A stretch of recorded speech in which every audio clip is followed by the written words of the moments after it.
Good evening, all. Ira Epstein of Linn & Associates with your SPDR ETF wrap-up, and this is for Tuesday, and we're now at the 20th of April, 2021. Interesting day, a break in a lot of the stock indices. Is it a top? Is it a correction, a trading top, or just a pullback? We'll discuss that over in the morning in my subscriber videos more than I will here. I'm going to show you in the morning both the weeklies of the DIA, the SPY, the QQQ. We'll go through everything in the morning with the dailies to get a handle on what that is doing. Gold still in the upside, but the future's not acting as good as the spiders. Be careful, there's a bit of divergence going on. In the oil market, still to me, it doesn't look all that promising because if you look at what the airline stocks are doing, if you're looking at the COVID-related parts of the world, what's taking place, how can they be doing better? People don't want to fly to a lot of places right now. The domestic travel to a degree in different parts of the world, sure. International, big question mark about it. Tokyo back into its lockdown. The positive, France is discussing now, do they take certain regions and open them further up? So it's so mixed. It's just a terrible thing. In America, the good news is it's not going to be an evening, it looks like, of protests. Derek Chauvin was found guilty on every count he was charged with, and that is a big win in the minds of those that were ready to protest over this. So I'll let it go at that. I don't want to be political in any sense of the manner, but it's a good night in the sense that I doubt there's nothing to protest about. Celebration, maybe. All right, in GameStop, we had hit the lower bands, we've come back up, and we're fighting a battle at the 18-day average of closes. The market had gotten, as we know, into the 130s, it got back into the 170s. This is the playful area. You have the swing line up, the bias down, and momentum flat. It's really not telling you much of a story. Still to the downtrend in uranium. I mentioned it yesterday. You've had breakouts to the down. Will it complete its move down here? It doesn't have to, but it would be neat to see it. Why? You're oversold. Oversold, you either correct an oversold condition by embedding, which means you got to get more oversold and get both the red and the blue lines. They're called a K and a D line within the stochastic to get underneath that 20 level and then start going sideways. At a minimum, it's going to take, at a bare minimum, probably till Monday. So between now and then, I think the smart money's looking that if they had a bird in hand, they'll take that 1815, 1814 level, anything in there if they get a chance at it. I don't think you'll see people pressing the short side. PAVE, I'm expecting this sideways action. There's a huge fight going on over salt. And with it, it's, of course, the mortgage deduction, state tax deductions, and our income tax that we got capped under the Trump administration. Well, it was nice to cap that because that paid for something else, but if you remove it, how do we pay for the money that was bringing into the Treasury? So you've gone sideways. Nothing wrong with that. And as you look at it, if you take out 2505, you will break the pattern of higher lows, higher highs. But until then, the trend is up. The support in the market is right here. I call that the line in the sand, the 18-day moving average of closes. And what I've told you so often here is when you're above it, pulling back to it to decide what next is not uncommon, get under it. And this chart hasn't been under enough for me to really say it's going to do something. Even the break back here found support here. But when it finally got over the 18-day average, it really stayed over it for quite a while. It didn't pay attention to that as the resistance. Well, games change. The psychology of the market changes. The bulls are in control right here. The resistance in the market's the upper Bollinger Band. It hit it over here, never did get back up to it again, and momentum has dropped away on you. So, momentum is fighting price action. It often leads price action. I don't like the long side of this market right here, nor do I like the short side. I think this was the easy money out. You were overbought, never threw out another buy signal with an overbought condition. Overbought is overbought. To me, it's a filter not to buy. Oversold is oversold. It's not a signal to go short. Embedded, That's a whole different ball game. And not overbought or oversold in between there, that's a different ball game too. I teach that in the charting course. Lower highs, lower lows. The first area I was looking for very solid support was right here. The combination of the two. You slip through it a bit. We'll see if it's going to slip through it much more. You have an embedded reading. That's very bearish. So until that's lost on rallies, I would expect any move back towards 1773, which is the 100-day average, to probably be that dollar higher where the pros try to hit the market. I don't think they'll do it if you first make lower lows tomorrow, but if you just had a rally, I'd be surprised if they didn't. In SMH, trend is down. These are the semiconductors, and I know the press tells you, oh, we don't have the semiconductors, blah, blah. I'm a chartist. This market changed its game right back over here. You started making lower highs, then the lower lows. Game's over as far as I'm concerned. You're not in this uptrend. And where did the market end? On that first challenge of the Bollinger Bands. And where do I think it might go? The 18-day average of close if it wants to fulfill anything on the downside. Now the question is it a bear market enough to get down to these numbers? That's the question.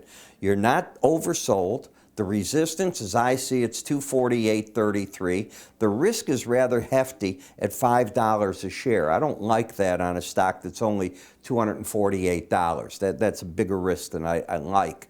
But there'll be people that take it, I guess. And until that's taken out, they'll be looking for down here. This Bollinger Band's going to climb tomorrow.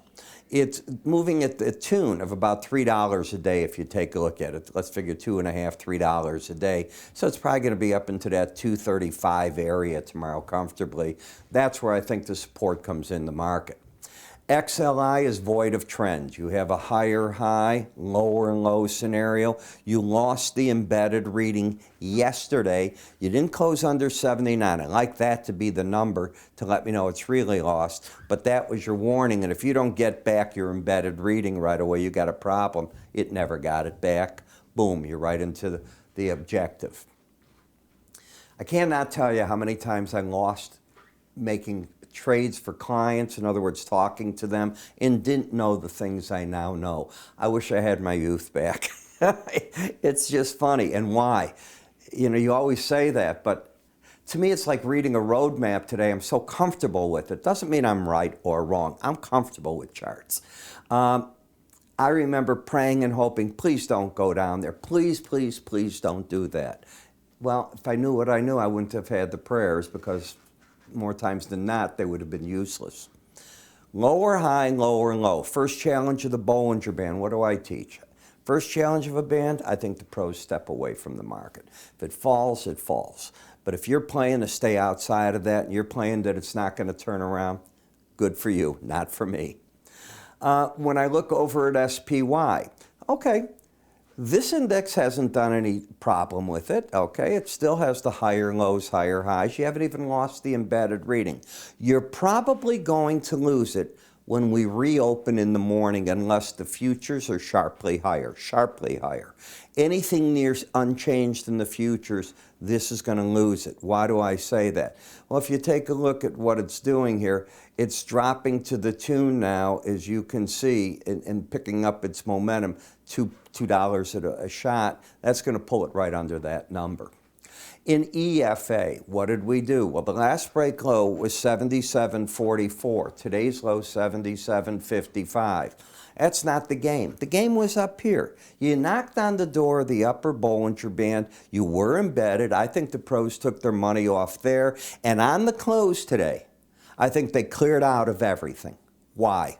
Because you still were embedded, yes, right here on Monday.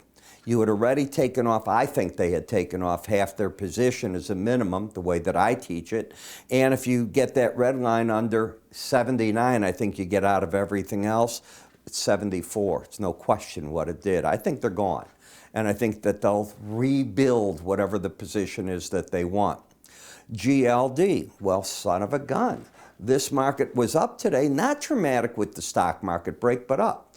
Both numbers, as you can see, over 80 the day before, but not there. Today was the embedded day. So if the market drops down, I think that the market's a buy on the break with a caveat. You have an outside day up. One of my rules, a counter rule to this, is if you take out the low of an outside day up within 2 business days, I look to see under the market where the nearest main moving average is. Well, that's going to be the 18 because the other main ones are above the market. You could be going back to the 163 area. I'd be very cautious right here is my point. Gold miners, have we been with an embedded reading? So let's take a look. The market right here got both numbers over 80, not there. So day 1, 2, 3. You're fully embedded. Market's over the upper Bollinger Band. That's where traders taking money, I think, off, not putting it on the market. And right here, you're embedded. So what do? Well, unlike gold, it's not an outside day up. So until the red number is lost, I think they'll buy on breaks in this market. I'll discuss that in the morning in my subscriber video where. TLT, too overbought. I think the big money cleared out right here on that first challenge of the Bollinger Band, and you've never gotten an embedded reading. Embedded and Bollinger Bands go hand in hand. FXE, this is the euro. Waiting to see could you get up there. Very formidable resistance from this 112.88 to 113.09. You have the embedded reading. On the window envelope portion of it, profits have been taken. When did we get the embedded reading now? Did we get it here? Day 1 was last Wednesday. And now you know you're going to have the 3 days in a row, which you had. So now the trade up here isn't looking to buy, but they're looking at pullbacks, and they just haven't had a reasonable pullback. But I do think they'll be buying the market until that red line closes under 80. I write about this tonight. So for those of you that are getting my full research, I did a lot of talking tonight about this in my full research for futures. But all of this tomorrow morning will be in my video that we do. Now, I shoot my video on spiders and ETFs. I try to start shooting by 8:40 a.m. I want the markets to open and get that first 10 minutes in them. Then I'm willing to lose whatever that did early on. I don't care. Saturdays, I'm going to put out a video for you just of weekly charts because so often, you know, a lot of traders don't want the day-to-day activity. They want to ask, what do I do for the longer term trade? Well, that's where I try to come in on it with you. And for $8.95, you get to see all that plus a heck of a lot more. So you put this together, you're trying to come up and look for yourself and say, gee, I can start off, see what a chartist, if you respect me, you're going, I'd like to know what he's thinking on those different spiders and ETFs. What's he saying? What's he telling his clientele to do in it? And in those morning subscriber videos, I am saying, I want you to buy at the market. I want you to go here. I want a price order on it right here. Here's what I'm seeing and why I'm seeing what I am. This is how I think you play it. And we'll see what happens. So I'm Ira Epstein. It's pretty simple to do all this. You get 41 charts. Yeah, 41. And I am doing a rotation. I asked my subscribers and you to give me some new ones that you want. I got flooded with them. I'm going to chew through them this week. I couldn't do it today with all this action, but tomorrow will be a good day for me. And I'm going to start changing what I cover here a little bit in my morning subscriber videos as well. It's spring. We don't have to stay with the same ones. There's market rotation. Let's play it. I'm Ira Epstein. Take a look at this. It's $8.95. Come on, you can afford that. I will talk to you all later.